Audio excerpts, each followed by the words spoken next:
Kam një muaj që nuk kam kontakt me nusen, ajo është ftohur shumë nga mua, nga unë pra. Atë nuk mund ta sjell aty vetëm, të vi unë, apo të sjell një foto, apo ndonjë plaçk të nuses.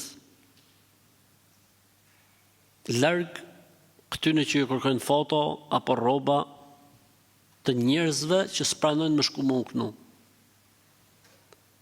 Pra është një person i cili është i smur nga barku. Dhe shko te ky doktori i thonë, "Gjo, e kam vllajën smur nga barku." Doktori çfarë thotë? T'jep ilaçin?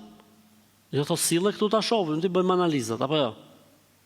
E njëjta gjë është edhe kjo punë.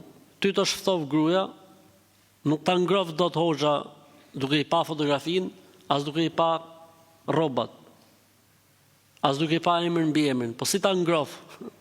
Çoje, shko bashkë me nusën ke hoxha, t'ju knoj të dyve, e inshallah ngrofeni të dy. Po jo fotografia apo rrobat. Nëse ekziston një hoxh që thotë sill fotografinë ose rrobat, ky është argument se ndaj këtij hoxhe duhet me nejt një kontinent larg. Jo 10 metra larg, po një kontinent larg se ti bjerë gjin me DHL.